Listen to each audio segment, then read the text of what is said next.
Mientras un hombre regresaba a su apartamento, en la penumbra de las calles de Inglaterra, un par de detectives le esperaban para tratar unos asuntos relacionados a su cañería y al hallazgo que estos habían realizado en la misma. Al llegar a casa, el detective le indicó el motivo de su visita, a lo que de manera sarcástica, aquel hombre se burló, señalando que lo que estaba buscando se encontraba en el cuarto de al lado, dentro de bolsas para la basura. Finalmente, cuando el detective le cuestionó si se trataba de una o dos personas, aquel hombre miró por la ventana, respiró por unos segundos y respondió que tal vez se trataba de algunos 16 cuerpos. Este caso se gesta justo en una Inglaterra devastada por problemas económicos, cientos de inmigrantes intentando buscar un mejor lugar para vivir, así como oportunidades laborales, y quienes serían las víctimas de un hombre llamado Dennis Andrew Nielsen. Nielsen nació en Escocia el 23 de noviembre de 1945, 2 meses después de terminada la Segunda Guerra Mundial. Debido a los conflictos que su madre presentaba con su padre, estos se mudaron a vivir a casa de sus abuelos, junto con sus hermanos, y sería justo este momento donde Nielsen experimentaría lo más cercano a un verdadero apego emocional, pues al no existir una figura paterna en la cual encontrar admiración, se acercó a su abuelo, quien según el propio Nielsen era su adoración.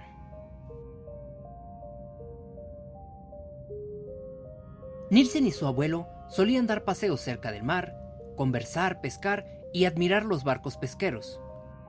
Su abuelo era el único hombre con quien Nielsen se sentía protegido y en confianza, pues este era sumamente retraído y aislado. Sin embargo, todo cambiaría fuertemente cuando poco antes de su 6º cumpleaños, su abuelo perdió la vida debido a problemas cardíacos. Cuando Nielsen llegó a casa, su madre le indicó la situación y le preguntó si deseaba ver a su abuelo, a lo que éste aceptó y lo marcó significativamente al ver el cuerpo inerte de su abuelo sobre la mesa. Algunos expertos señalaron que pese a no tener pruebas al respecto, estaban completamente seguros de que Nielsen fusionó las ideas de amor y muerte, tergiversando lo que esto implica emocionalmente, y sería una idea que lo acompañaría por el resto de sus días. Con el paso de los años, Nielsen entró a la Armada, donde se desempeñaría mayormente como cocinero y donde adquiriría algunas habilidades como carnicero, mismas que más adelante también le acompañarían en su vida a la hora de tener que encargarse de sus víctimas. A la par de esto, Nielsen solía disfrutar enormemente de escuchar música, leer revistas y había desarrollado cierta pasión por la fotografía, al punto que éste solicitaba a sus compañeros actuar como si fuesen cadáveres que habían caído en combate, mostrándose en posiciones inertes para que éste pudiera fotografiarlos.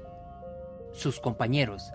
pese a que les parecía un poco extraño e inusual esta petición, también lo tomaban como una broma, por lo que no se negaban a las indicaciones de Nielsen. Por otro lado, aunque éste nunca declaró abiertamente su homosexualidad durante su estadía en el ejército, sus compañeros solían sospechar sobre sus intereses, pues en determinado momento, Nielsen tuvo un altercado con otro de sus compañeros, mismo que escaló a una pelea, y contrario a golpear con el puño cerrado, como típicamente lo haría cualquier otro soldado, este se limitaba a arañarlo y a bofetearlo, a lo que sus compañeros simplemente indicaron que era una persona muy rara. Nielsen pasaría alrededor de 11 años en la Armada,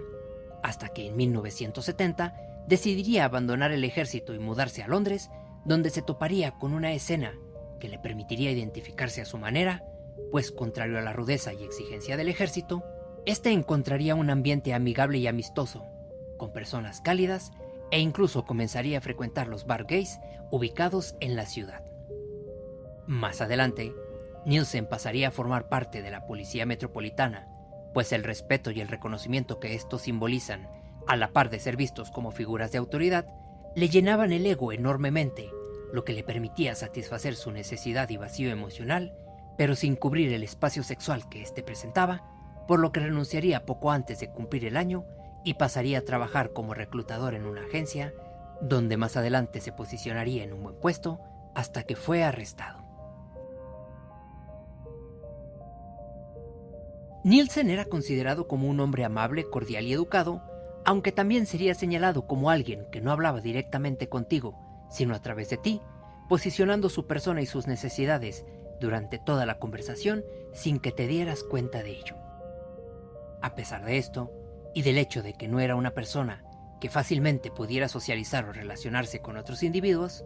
este lograría establecer una relación amorosa con un hombre llamado David Culshan, quien se mudaría a vivir con Nielsen alrededor de 1976. Culshan señalaría que Nielsen era sumamente extraño, controlador y obsesionado con su persona, que todo siempre se trataba sobre él y que jamás le preguntaba algo sobre su vida. Asimismo, Nielsen solía recostarse frente al espejo con los labios pintados de azul, simulando la cianosis causada por un cuerpo que ha perdido la vida, forzando sus ojos a verse enrojecidos y simplemente quedándose ahí, simulando ser un cadáver. Otro problema que Nielsen presentaba era que éste solía beber constantemente e insultarle por pequeñeces, que era un hombre que estaba más obsesionado y apegado a su tocadiscos, donde podía sentir el control de decidir qué escuchar y detenerlo cuando éste lo considerara suficiente,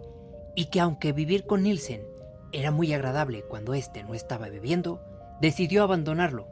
debido a que siempre había una botella de por medio, lo que implicó una segunda pérdida significativa para Nielsen, situación que lo haría obsesionarse aún más con encontrar una pareja de vida, por lo que comenzaría a llevar a múltiples hombres a su casa, esperando encontrar a alguien, pero inevitablemente, al día siguiente, todos y cada uno de ellos decidían marcharse. El vacío de despertar cada día y tener que llevar una vida ordinaria comenzó a consumirlo y desbordarlo, al grado de que no podía terminar de satisfacer una necesidad que yacía en su naturaleza, necesidad que encontraría camino una mañana de 1978 y que lo dotaría del sentido que había estado buscando. Aquella mañana, tras despertar y darse cuenta de que el adolescente que lo había acompañado estaba por marcharse, tomó una corbata y en un intento de detenerlo, comenzó a estrangularlo con la misma hasta que aquel chico perdió la vida.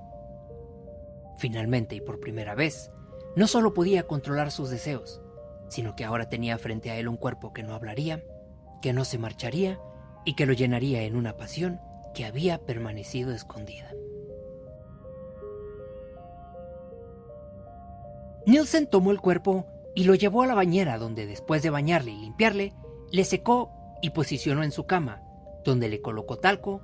bebió con el cuerpo desnudo a su lado mientras veía la tele y después lo enterró bajo unas maderas debajo de su piso para volver a utilizarle a su gusto cuando éste lo considerara necesario. Cabe señalar que Nielsen realizó estas acciones durante aproximadamente 8 meses. Inevitablemente, la descomposición natural de un cuerpo inerte comenzó a presentarse alrededor del tercer día, y aunque el olor no incomodaba del todo a Nielsen, se vio en la necesidad de buscar la manera de deshacerse del cuerpo y evitarse algún problema mayor. Más adelante, el cuerpo sería identificado como Stephen Holmes, de 14 años de edad.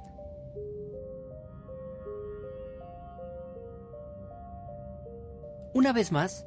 Nielsen se encontraría con la realidad que implicaba su soledad, por lo que nuevamente sentiría la necesidad de tener la compañía que había disfrutado hacía poco.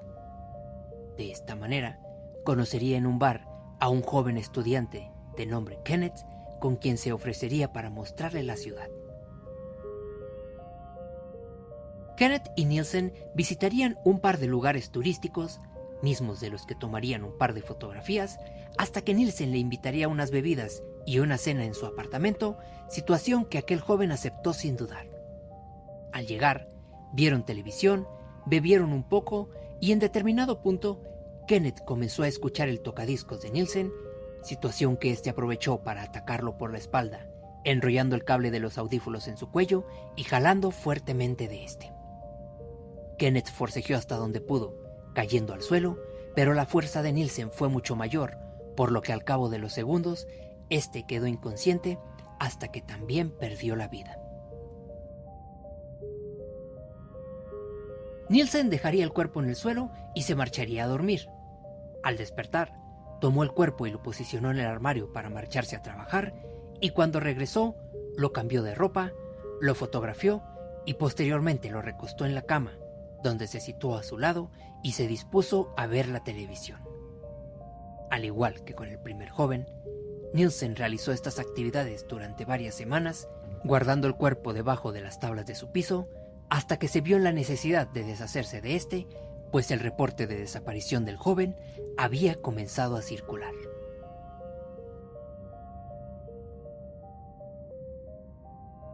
Tras entender el problema que implicaba acabar con la vida de jóvenes que pudieran ser buscados a la brevedad,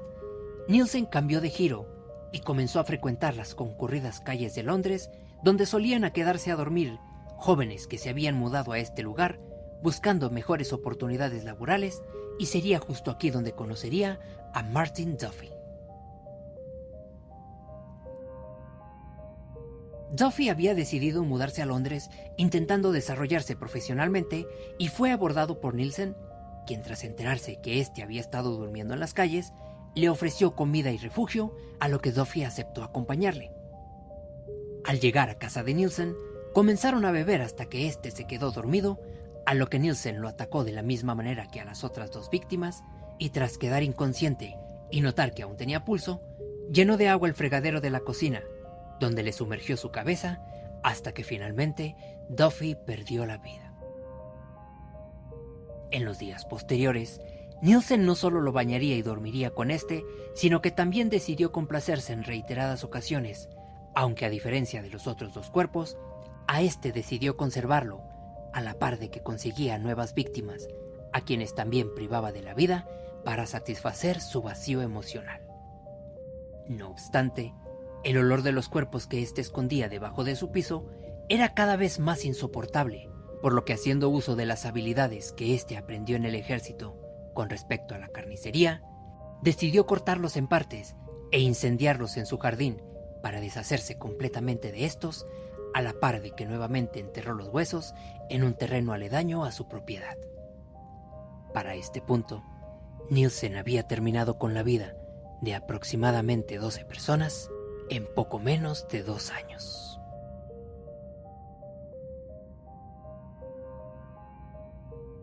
Poco después, el dueño de aquella casa le pidió a Nielsen desalojar para realizar algunas modificaciones, pues algunos vecinos se habían quejado de un extraño olor.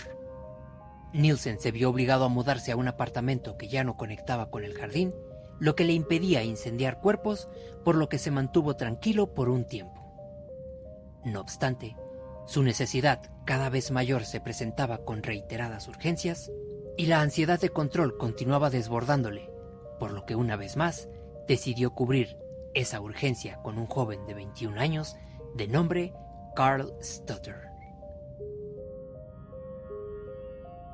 Stutter mencionó que Nielsen era un chico lindo y atento, por lo que decidió acompañarlo a su apartamento, y después de tener relaciones y quedarse dormido, Nielsen comenzó a estrangularlo con una corbata hasta que quedó inconsciente, y posteriormente decidió ahogarlo en su bañera para asegurarse de terminar con su vida. Afortunadamente, Stutter solo había quedado inconsciente, y tan pronto como Nielsen se percató de que éste seguía con vida, rápidamente lo secó, prendió su chimenea para calentarlo y comenzó a darle reanimación y respiración de boca a boca hasta que finalmente reaccionó. Seguido de esto, Nielsen simplemente le indicó que se estaba asfixiando con el cierre de su bolsa para dormir, a lo que Stutter, sin cuestionamientos, decidió creerle. Stutter no sería el único registro de un chico que sobrevivió a la oscuridad de su cuarto, pues existiría el reporte de al menos otros 2 chicos, quienes habían reportado heridas causadas por estrangulamiento a los oficiales, quienes de manera absurda les cuestionaban si no había sido parte de algún juego sadista que se había salido de control, por lo que la investigación no procedía a más. Un par de meses después, Nielsen obtuvo un ascenso sindicalista en la agencia en la que trabajaba, y tras salir de su trabajo, se topó con un hombre llamado Graham Allen. Allen estaba esperando para poder tomar un taxi, a lo que Nielsen le indicó si deseaba compartir el suyo.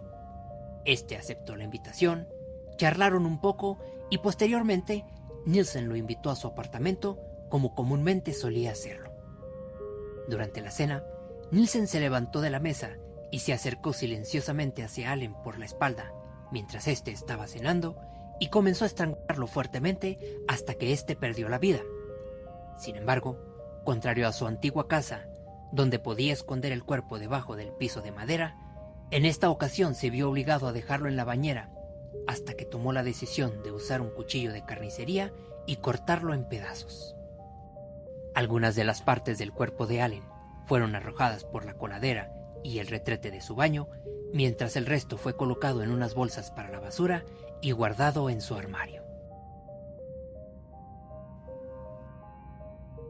Finalmente, el 26 de enero de 1983, Nielsen asesinaría a su última víctima, un joven de 20 años de nombre Stephen Sinclair.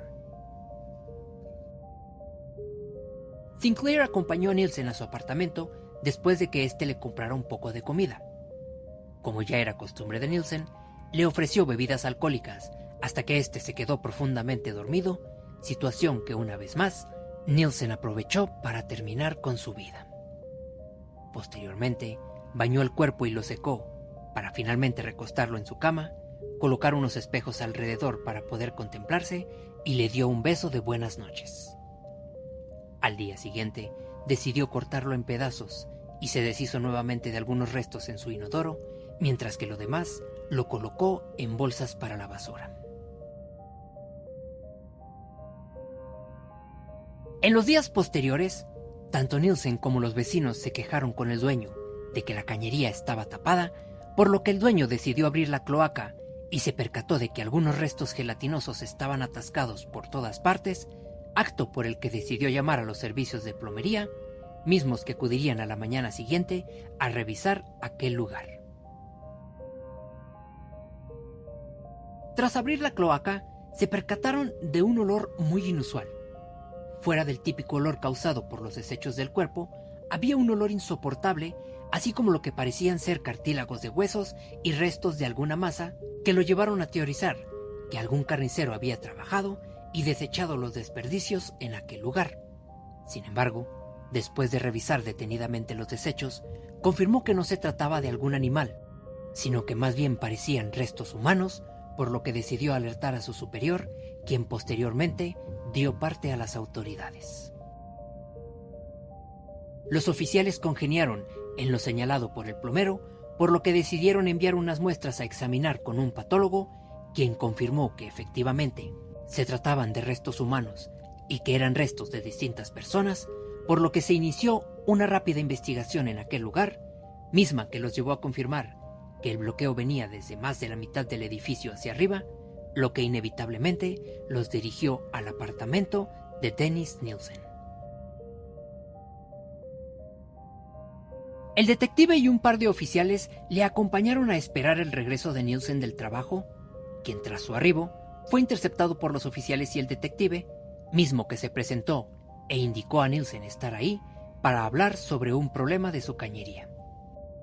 Nielsen sarcásticamente le indicó desconocer que los detectives se interesaban por las cañerías de las personas, a lo que el detective de manera seria le mencionó que si lo llevaba a su apartamento, le señalaría el punto de su interés.